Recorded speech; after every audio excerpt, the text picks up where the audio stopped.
Hello aspirant, एक बार फिर से आपका मेरे यूट्यूब चैनल ज्ञान तंत्र में स्वागत है। मेरा नाम मोनिका मिश्रा है, जो आपकी child development and pedagogy subject को प्रिपेयर करने में हेल्प करती है। आज जो हम टॉपिक समझेंगे वो नेशनल एजुकेशन पॉलिसी 2020 करेंगे। उससे पहले जो मैंने प्रीवियस वीडियो कराई जहां पे आपको क्वेश्चंस कराए हैं, प्रीवियस ईयर क्वेश्चन, आप जाइए उस चीज को देखिए। मैं लिंक दे दूंगी आपको डिस्क्रिप्शन बॉक्स में। नेक्स्ट अगर हम बात करें, एक फाइनल रिक्वेस्ट यही है कि अगर मेरी वीडियो पसंद आती है तो प्लीज मेरे चैनल को लाइक शेयर सब्सक्राइब कीजिए। तो विदाउट वेस्टिंग टाइम हम नेशनल एजुकेशन पॉलिसी 2020 के कुछ पॉइंट समझेंगे और हम इसको दो पार्ट्स में कवर करेंगे क्योंकि शॉर्ट रिवीजन कर रहे हैं, तो इसको दो पार्ट में कवर करेंगे। तो ये हमारा पार्ट 1 है और चीजों को समझते हैं।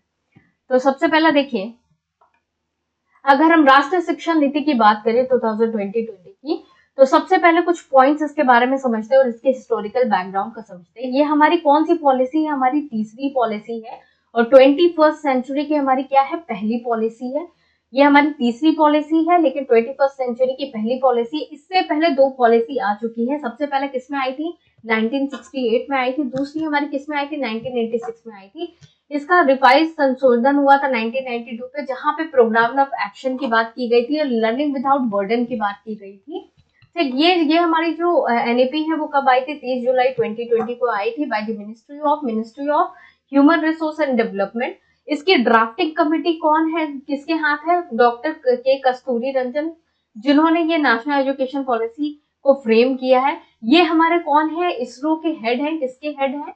आपके इसरो के हेड है, that is Indian space research organisation. अगर नहीं याद है तो इस चीज को याद कीजिएगा। अच्छा, ये जो पॉलिसी है हमारी 34 ईयर्स के बाद आई थी और ये पूरा ट्रांसफॉर्मेशन किसका है? 86 का। ऐसा नहीं है कि रिवाइज पॉलिसी, ये पूरा पूरा ट्रांसफॉर्मेशन किसका है? 1986 का। ठीक, तो ये पॉलिसी हमारी 34 ईयर के बाद आई थी। नेक्स्ट हम बात करें, ये पॉलिसी जो हमारी है एनईपी, कभी आप देखिएगा तो ये चार पार्ट्स में डिवाइडेड है। पहला पार्ट स्कूल एजुकेशन के बारे में बताता है, दूसरा हायर एजुकेशन के बारे में, तीसरा अदर की एरिया ऑफ फोकस और चौथा मेकिंग इट हैपन के बारे में बताता है। तो ये भी क्वेश्चन पूछा गया है कि कितने पार्ट्स में आपके एनईपी डिवाइडेड है, तो इस चीज को ध्यान रखिएगा। नेक्स्ट जो हमारा एनईपी है वो बेस्ड किस पे है? हमें क्या करना है? हमारा जो एम इन शॉर्ट अगर हम कहें तो हमें बच्चों का सिर्फ कॉग्निटिव कैपेसिटीज को हमको डेवलप नहीं करना है, हमें साथ ही साथ ये भी देखना है कि बच्चों के अंदर foundational capacity of literacy numeracy develop हो रहा है। मतलब कि अगर हम 3R की बात करें तो 3R कौन से है? Read, right and arithmetic. ठीक, यानी रीड, राइट, अर्थमेटिक, ये 3R पे हमको ध्यान देना है कि बच्चे के अंदर एक लैंग्वेज स्किल डेवलप हो पाए, बच्चा पढ़ पाए, सीख पाए, समझ पाए, लिख पाए और साथ ही साथ कुछ सॉल्यूशंस, कुछ अरिथमेटिक चीजें कर पाए। और बच्चों के अंदर हमें हायर ऑर्डर कॉग्निटिव स्किल्स भी डेवलप करना है ताकि बच्चे के अंदर क्रिटिकल थिंकिंग आए, प्रॉब्लम सॉल्विंग एबिलिटी आए, बच्चों का सोशल, एथिकल, इमोशनल सारी चीजें डेवलप हो, होलिस्टिक डेवलपमेंट हो बच्चे का। तो ये इन शॉर्ट आपका जो एनईपी है ये पूरा इसी प्रिंसिपल पे बेस्ड है। नेक्स्ट अगर हम बात करेंगे, हमारी जो एनईपी है वो किस पुराने स्ट्रक्चर को 10+2 को किससे की है? ये हमारे किसने दिया था? Kothari commission by Yashpal committee. ठीक, इस चीज को याद रखिएगा, Kothari commission by Yashpal committee. और ये हमारा क्या है? नया स्ट्रक्चर जो किसके द्वारा दिया गया? डॉक्टर के कस्तूरी रंजन, दैट इज 5+3+3+4। इसमें एज क्या कवर होती है? 3 to 18 ईयर आपकी एज कवर होती है। अच्छा, ये जो नेशनल एजुकेशन पॉलिसी का एम है कि हमें इंडिया को कम्प्लीटली क्या करना है? ट्रांसफॉर्म करना है इनटू वाइब्रेंट नॉलेजेबल सोसाइटी। क्या मतलब कि सभी बच्चे के पास पावर हो, एक सुपर पावर हो एजुकेशन की, वो उस चीज को यूटिलाइज कर सके और बच्चे का एक सर्वांगीण होलिस्टिक डेवलपमेंट और फ्लेक्सिबल और मल्टी डिसिप्लिनरी अप्रोच है, बच्चा अपना क्रिटिकल थिंकिंग लगा सके। और हर एक बच्चे के अंदर कोई भी दो व्यक्ति एक समान नहीं होता है, हर एक बच्चे के अंदर यूनिक कैपेबिलिटीज होती है, हर एक बच्चा अपने हिसाब से सीखता है, उनके अंदर उस यूनिक कैपेबिलिटीज को हमको क्या करना है? बाहर लेके आना है, यही एम है हमारे एनईपी का। नेक्स्ट अगर हम फाउंडेशनल पिलर की बात करें तो हमारा फाउंडेशनल पिलर क्या है? एक्सेस, इक्विटी, अफोर्डेबिलिटी और अकाउंटेबिलिटी। एक्सेस मतलब सभी बच्चे के पास अधिकार है, राइट टू एजुकेशन है। इक्विटी, सबकी नीड के अकॉर्डिंग हमको क्या करना है? बच्चों को कैटर करना है। एक इक्वालिटी होता है, हम यहाँ पे इक्विटी की बात कर रहे हैं, सबकी नीड को पहचानते हुए हम क्या करेंगे? उसको ट्रीटमेंट देंगे। अफोर्डेबिलिटी, ऐसी एजुकेशन जो सबको ये अफोर्ड कर पाए, जो एक आपका सोशल डिसएडवांटेज ग्रुप रहता है उससे तो भी अपने राइट्स को क्या कर सके? एंजॉय कर सके। नेक्स्ट अकाउंटेबिलिटी, हर एक व्यक्ति के परफॉर्मेंस के हिसाब से उसका इवैल्यूएशन होना चाहिए। वो अपने कार्य के खुद ही जिम्मेदार होते हैं, वो खुद अकाउंटेबल होते हैं अपने कार्य के, तो परफॉर्मेंस के अकॉर्डिंग ही उनका एनालिसिस होना चाहिए।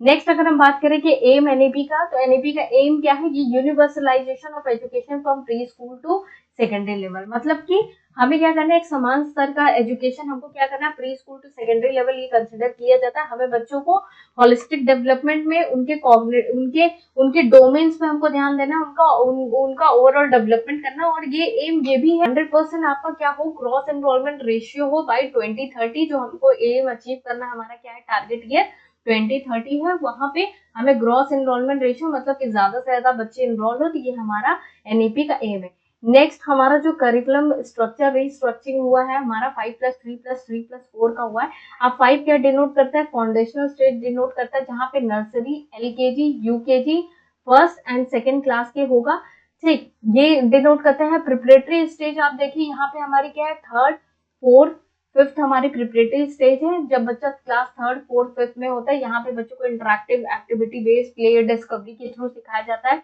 देन मिडिल एज आपकी क्या होगी, 5, 6, 7, 8 आपकी आपकी 6, 7, 8 आपकी मिडिल एज होगी, फिर क्लास 6, 7, 8 और सेकेंडरी एज क्या होगी, 9, 10, 11, 12।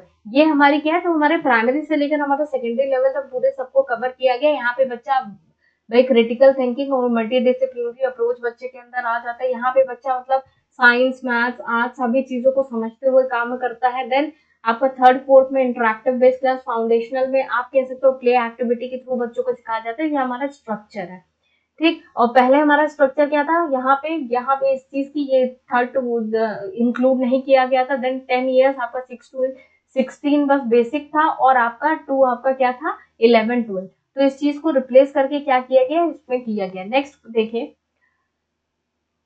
नेक्स्ट यहाँ पे एक पॉइंट समझने की बात है, जो हमारा हमारा 3 to 6 ईयर होता है वो बहुत ही ज्यादा क्रूशियल टाइम होता है। क्यों? क्योंकि जो बच्चे का विकास होता है, जो दिमाग का विकास होता है, वो 85% आपका विकास बच्चे का 6 एज पे हो जाता है। इसीलिए बच्चों को अर्ली चाइल्डहुड केयर के देना बहुत ज्यादा जरूरी है, ताकि बच्चे का विकास उसी के अकॉर्डिंग हो। अगर उनको मान लीजिए बेसिक नीड उनकी पूरी नहीं होगी, तो बच्चे का कहीं ना कहीं कॉग्निटिव डेवलपमेंट हमारा क्या हो जाएगा, बच्चे का खराब हो जाएगा। तो हमें बेसिकली बच्चों को क्या देना है, early childhood care and education देनी है from the age of 3 to 6। हमें 3 to 6 से ही बच्चों को क्या करना है, अर्ली एजुकेशन एज देनी है। और बाल वाटिका वाला कॉन्सेप्ट है प्रिपरेटरी क्लास वाला, मैं तो क्लास 1 से पहले ही बच्चे को क्या दोगे, आप प्रिपरेटरी क्लासेस में बच्चों को एक्टिविटी बेस्ड ग्रुपिंग से सिखाओगे चीजों को।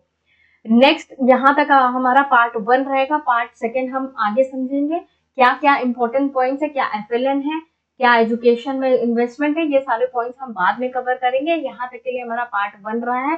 पार्ट 2 आपको डिस्क्रिप्शन बॉक्स में दे दूंगी लिंक, उस चीज को देखिएगा। होपफुली यहाँ तक आपको समझ में आया होगा, और अगर कोई डाउट्स हो तो प्लीज कमेंट जरूर कीजिएगा। Thank you so much.